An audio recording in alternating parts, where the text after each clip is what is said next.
നമസ്കാരം മലയാളി വാർത്തയിലേക്ക് സ്വാഗതം.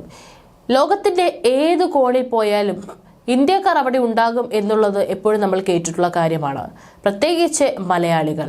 എന്നാൽ ഇവിടെ ഇസ്രായേലിലേക്ക് വരെ പോകാൻ ഇപ്പോൾ ഇന്ത്യക്കാർക്ക് യാതൊരു ഭയവും അതുപോലെ തന്നെ ഒന്നും തന്നെ ഇല്ലാതായിരിക്കുന്നുണ്ട്. അവിടെ പശ്ചിമേഷ്യയെ വീണ്ടും പ്രതിസന്ധിയിലാക്കാനുള്ള ഇസ്രായേൽ ഗാസ യുദ്ധം ആരംഭിച്ചിട്ട് മാസം 4 പിന്നിടുകയാണ്. എന്നും അവിടുന്ന് വളരെ ദുഃഖകരമായ വാർത്തകളാണ് എന്നും വരുന്നത്. എന്നിരുന്നാലും അവിടേക്ക് ജോലിക്ക് പോകാൻ ഇന്ത്യക്കാരുടെ നീണ്ട ക്യൂ എന്നാണ് റിപ്പോർട്ടുകൾ. ഐക്യരാഷ്ട്രസഭയും ലോകരാഷ്ട്രങ്ങളും ഇടപെട്ടിട്ടും യുദ്ധത്തിന് അവിടെ അവസാനമാകുന്നില്ല. ഇരുപക്ഷത്തും ആയിരങ്ങൾ കൊല്ലപ്പെട്ടതുൾപ്പെടെ നിരവധി നാശനഷ്ടങ്ങൾ ഉണ്ടായെങ്കിലും യുദ്ധം അവിടെ തുടരുകയാണ്. യുദ്ധ പശ്ചാത്തലത്തിൽ ഇസ്രായേലിൽ തൊഴിലാളി ക്ഷാമം രൂക്ഷമായിട്ടുണ്ട്.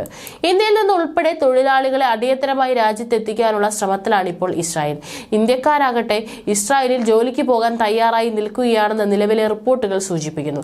ഹരിയാനയിൽ കഴിഞ്ഞ ദിവസം നടന്ന റിക്രൂട്ട്മെന്റിൽ പങ്കെടുക്കാൻ എത്തിയത് ആയിരങ്ങളാണ്. ആശാരിമാർ, പെയിന്റർമാർ, ഇലക്ട്രീഷ്യന്മാർ, പംപ്ലർമാർ തുടങ്ങിയവരാണ് ഇസ്രായേലിൽ തൊഴിൽ നേടാൻ സജ്ജരായി ക്യൂ നിൽക്കുന്നത്.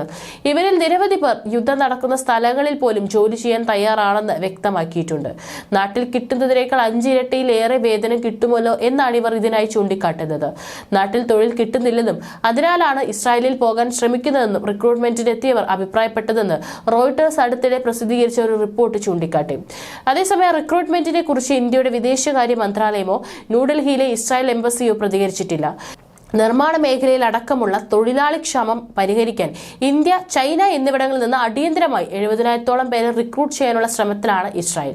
നഴ്സിംഗ്, നിർമ്മാണ മേഖലയിൽ 40,000 ഇന്ത്യക്കാരെ നിയമിക്കുന്നത് സംബന്ധിച്ച് ഇസ്രായേലും ഇന്ത്യയും തമ്മിൽ കഴിഞ്ഞ വർഷം ധാരണയിലെത്തിയിരുന്നു.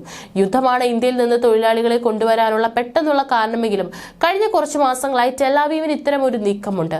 42,000 ഇന്ത്യക്കാർക്ക് ഇസ്രായേലിൽ ജോലി ചെയ്യാൻ അനുവദിക്കുന്ന ഒരു കരാറിൽ മെയ് മാസത്തിൽ ഇസ്രായേൽ ഇന്ത്യയുമായി കരാറിൽ ഒപ്പുവെച്ചു.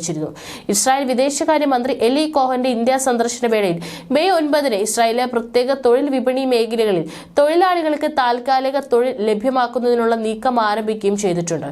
ഇസ്രായേൽ നിർമ്മാണ മേഖല ഇന്ത്യക്കാർക്കായി തുറന്നു കൊടുക്കുന്നത് ഇതാദ്യമാണ്. നഴ്സിംഗ് ജീവനക്കാർക്കും കരാർ ബാധകമാണ്. ഇവിടെ തൊഴിലില്ലായ്മയുണ്ട്, അതുകൊണ്ടാണ് ആളുകൾ പോകാൻ ആഗ്രഹിക്കുന്നത്. തലസ്ഥാനമായ ന്യൂഡൽഹിയിൽ നിന്ന് 66 കിലോമീറ്റർ റോഹ്തക്കിലെ ഒരു റിക്രൂട്ട്മെന്റ് ക്യാമ്പിൽ ഒത്തുകൂടിയ തൊഴിലാളികളിൽ ഒരാളായ ലേഖാറാം പറഞ്ഞു, നമ്മുടെ വിധിയിൽ മരിക്കുകയാണെങ്കിൽ നമുക്ക് ഇവിടെയും അവിടെയും മരിക്കാം. നമ്മൾ പോയി നല്ല ജോലി ചെയ്ത് കുറച്ച് സമയം ചെലവഴിച്ച് തിരിച്ചു വരുമെന്നാണ് എന്റെ പ്രതീക്ഷ. ഇപ്പോൾ 1.5 ബില്യൺ ജനസംഖ്യയുള്ള ലോകത്തിലെ ഏറ്റവും ജനസംഖ്യയുള്ള രാഷ്ട്രമായ ഇന്ത്യയിൽ നഗര തൊഴിലില്ലായ്മ നിരക്ക് 6.6 ആണെന്നും സർക്കാർ കണക്കുകൾ കാണിക്കുന്നു. എന്നാൽ 29 വയസ്സിന് താഴെയുള്ള തൊഴിലാളികളിൽ 17%-ലധികം പേർ തൊഴിൽ രഹിതരും മറ്റുള്ളവർ താൽക്കാലിക തൊഴിലാളികളായി ജോലി ചെയ്യുന്നവരുമാണ്. ഒക്ടോബർ 7 ഹമാസ് പ്രവർത്തകരുടെ ആക്രമണത്തെ തുടർന്ന് സ്തംഭിച്ച നിർമ്മാണ മേഖലയെ ഉത്തേജിപ്പിക്കുന്നതിനായിട്ടാണ് ചൈന, ഇന്ത്യ എന്നിവിടങ്ങളിൽ നിന്നും മറ്റിടങ്ങളിൽ നിന്നും ഏകദേശം 70,000-ഓളം വിദേശ തൊഴിലാളികളെ കൊണ്ടുവരാൻ രാജ്യം പദ്ധതിയിട്ടതായി ഈ മാസം ഒരു ഇസ്രായേലി സാമ്പത്തിക ദിനപത്രം പറഞ്ഞത്. ഇന്ത്യയിലെ നാഷണൽ സ്കിൽസ് ഡെവലപ്മെന്റ് കോർപ്പറേഷൻ കഴിഞ്ഞ ആഴ്ചകളിൽ തൊഴിലാളികൾക്ക് ഇസ്രായേലിൽ താമസിക്കാനും ജോലി ചെയ്യാനും വേണ്ടി ക്യാൻവാസും ചെയ്തു വരികയാണ്.